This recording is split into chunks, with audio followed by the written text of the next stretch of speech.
আসুন দিদি, আসুন বাবা। আপনার জন্য যে আমার মনটা কি টানছিল আমি বলে বোঝাতে পারবো না। সত্যি আমার অমন দুঃখের দিনে আপনি আমার পাশে না থাকলে কি হতো, কে সামলাতো? এটুকু সবাই সবার জন্য করে দিদি, বলবেন না এরকম করে।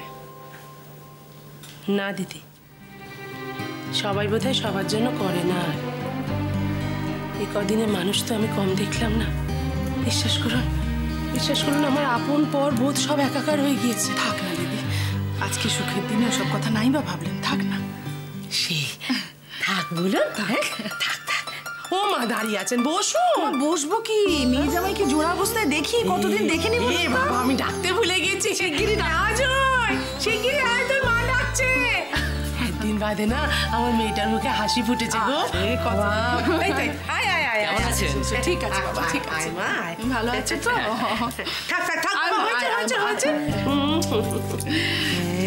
থাক ও বাবারে, থাক মা, থাক। ভগবান সুখে রাখুন তোদের। কতদিন বাদে জোড়া অবস্থায় দেখছি বলুন তো। হ্যাঁ, ভগবান করুন কারণ না নজর লাগে না।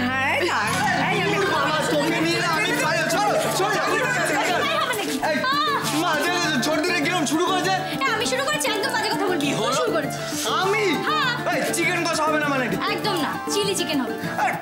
দেখ ছোটি, তোর কোনো মেনু সেন্স নেই। তুই কেন কি বললি? দাদা পোলাওয়ের সাথে কেউ চিলি চিকেন করে বল তো? আজকাল তো মানে এই ফিউশন ফালতু কথা বলিস না। এখন একটা সিরিয়াস ঝগড়া চলছে। সিরিয়াস ঝগড়া আছে? এই কৃষ্ণদা তোর সাথে কি করে সংসার করে না আমি বুঝে পাই না। আমার বোনটা আমি বলছিলাম কি, সুজন কিন্তু খুব একটা ভুল কথা কিছু বলেনি না। এই এত অশান্তি কেন? কষাও হবে, চিলি চিকেন। এই তো বৌদি আছে, আমার আর চিন্তা নেই। তাই না? তুমি পাচ্ছ না। এই না ছোটদি, আমি তো তোর সাথে ইয়ার কি গেছিলাম।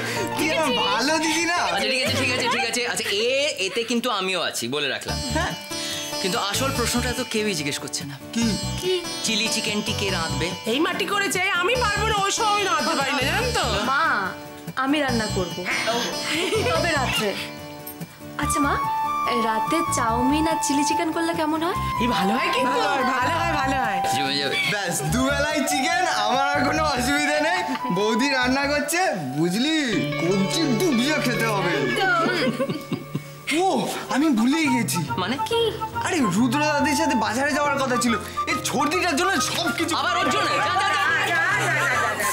গেল। এবার চলবে সারাদিন এদের। হ্যাঁ, বলছিলাম কি, এতদিন পরে ওরা দুজনে যদি একসাথে গিয়ে মন্দিরে পুজো দিত ভালো হতো না? এই আপনি আমার মুখের কথাটা কেড়ে নিয়েছেন কিন্তু সত্যি। এই সন্ধি, এই সোনা দিদি ভালো কথা বলেছেন। তোরা কাজ কর, জুঁইকে সঙ্গে নিয়ে যা, ঠাকুরের কাছে একটা পুজো দিয়ে আয়। হ্যাঁ, এটাই ভালো হবে, বুঝলি? বেশ আজকেই যা, এখনই যা। বেশ ঠিক আছে।